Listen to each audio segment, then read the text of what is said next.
After getting married, I was only surrounded by self-pity. There are marriages that seem perfect, but inside there is a suffocating loneliness. I used to think that if I just tried hard, I would be loved.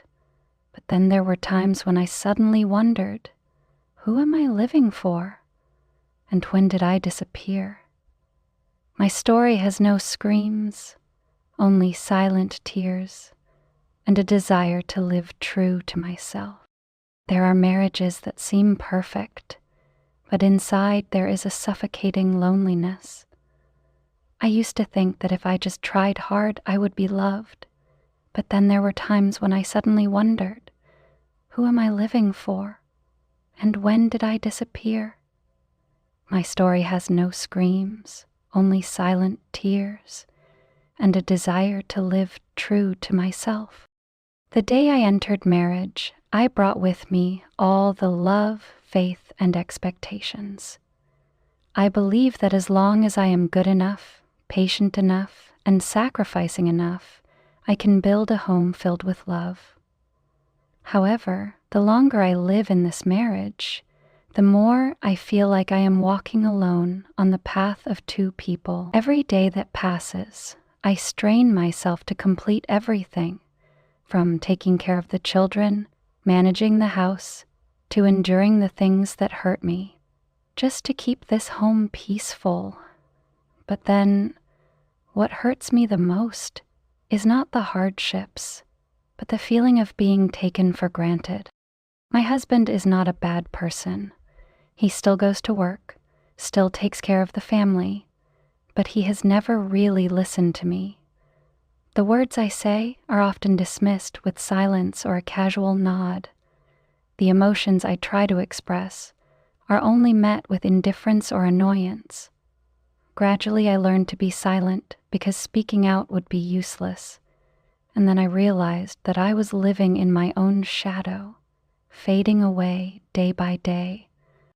In that house that everyone thought was happy, I often felt like an extra person. I was there to fulfill my role, not to be seen or understood. I was tired of always having to appear okay, always having to be patient, always having to smile to reassure my children, to keep my husband from being upset. I became a strange version of myself, a woman who always hid her injuries, her sadness, and even her small dreams.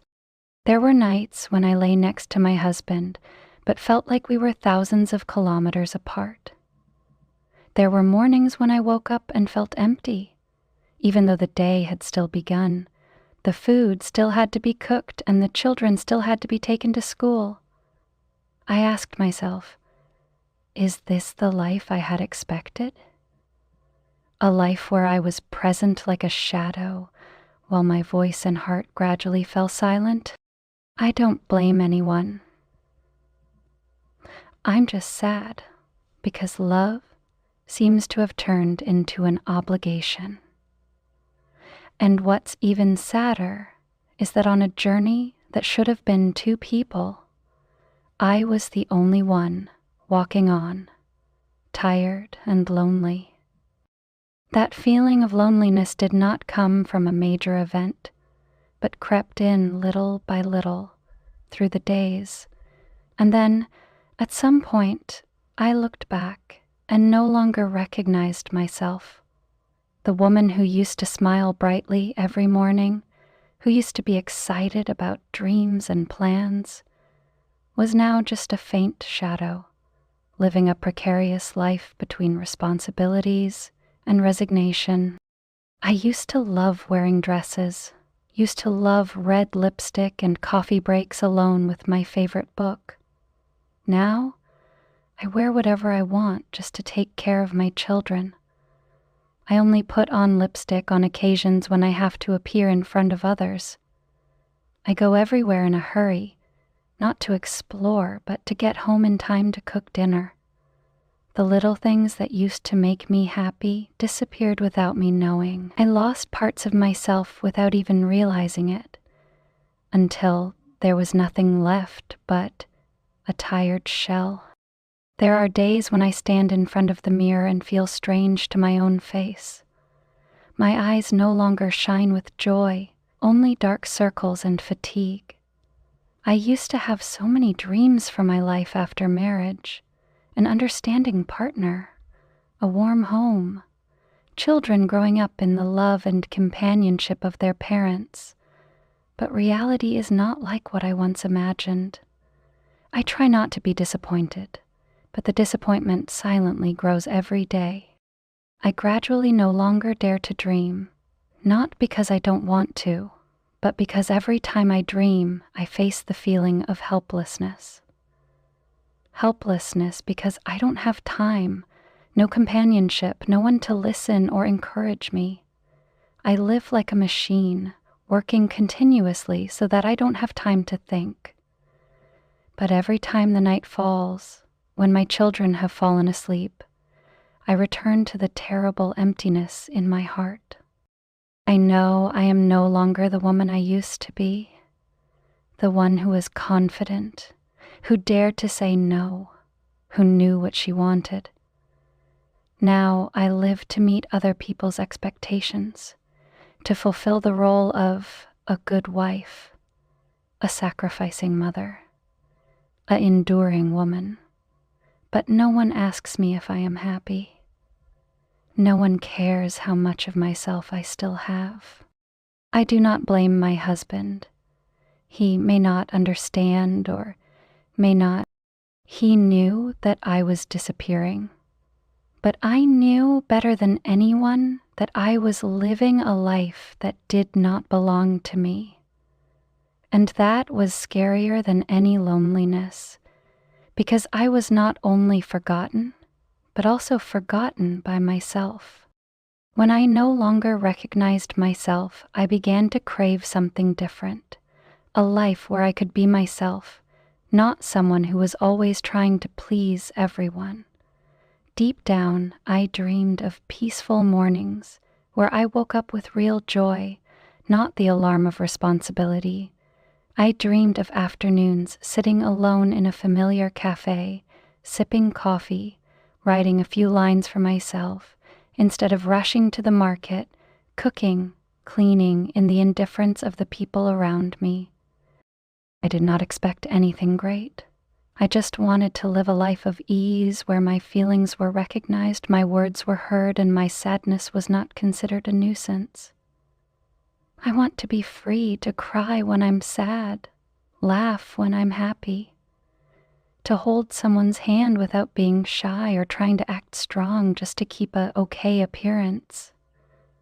I'm so tired of living for others that I forget that I also deserve to be loved.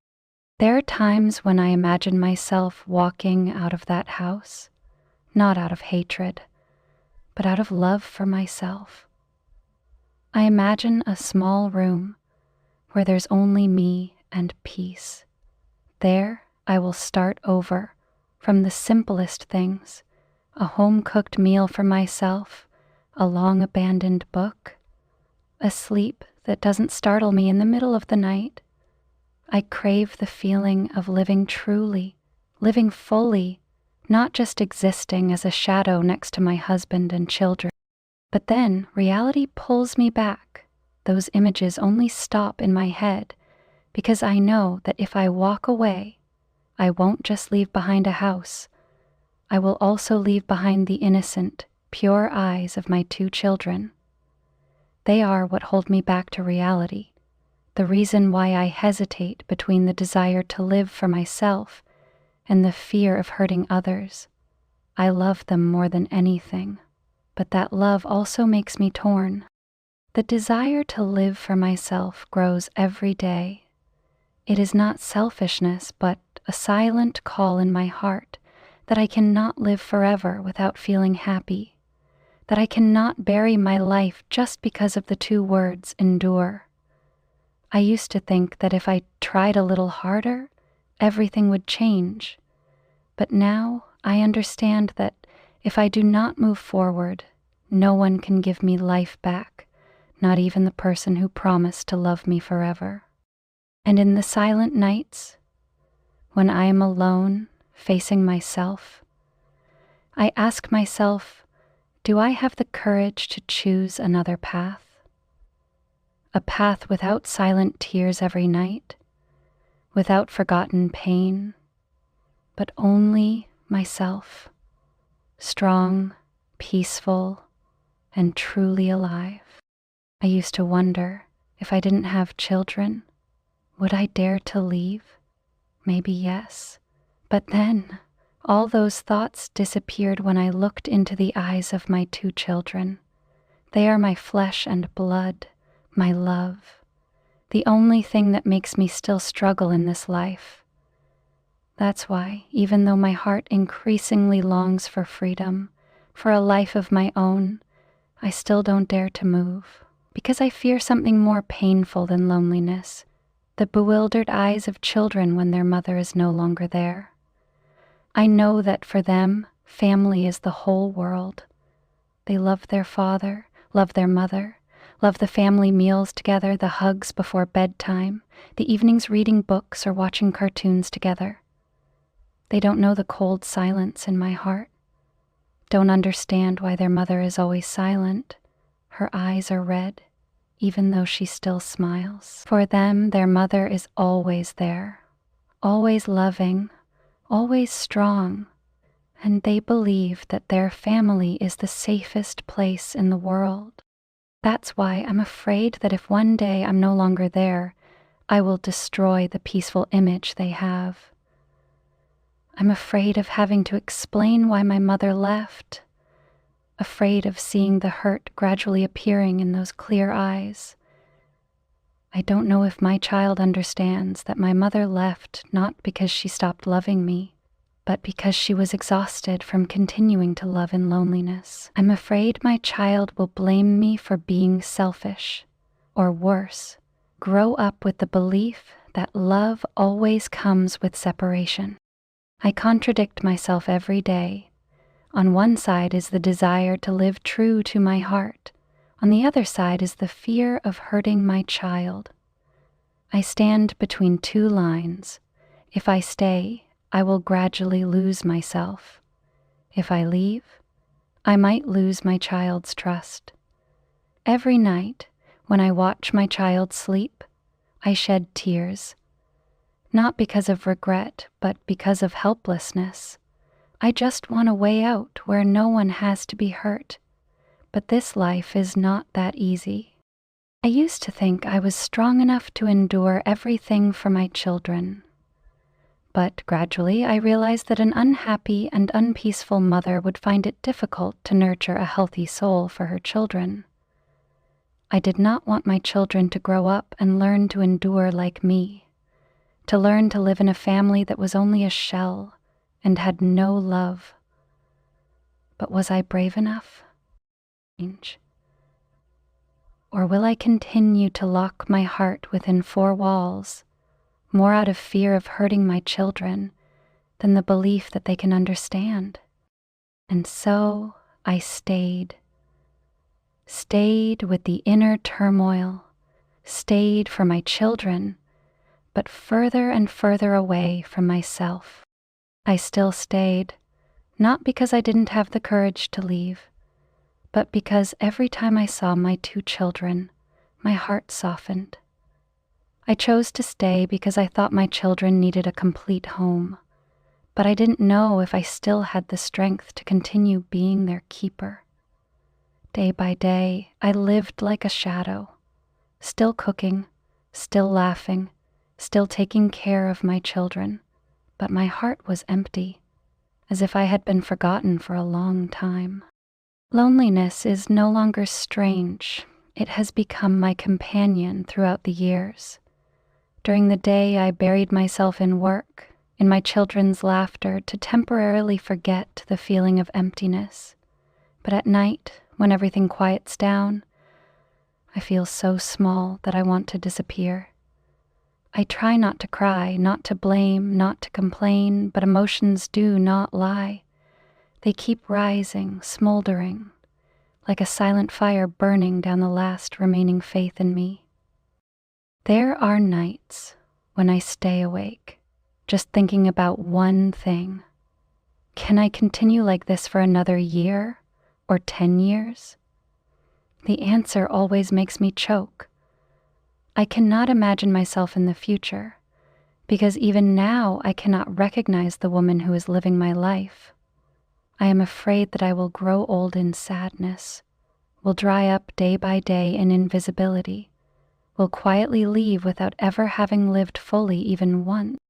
I know I have to do something, not exactly leave, but certainly cannot continue living like this. I started thinking about finding myself again, the woman who had dreams, who knew how to love herself, who dared to live true to her feelings. I didn't want my children to grow up and trade their happiness for the word sacrifice. I wanted them to see their mother weak but brave, tired but never giving up.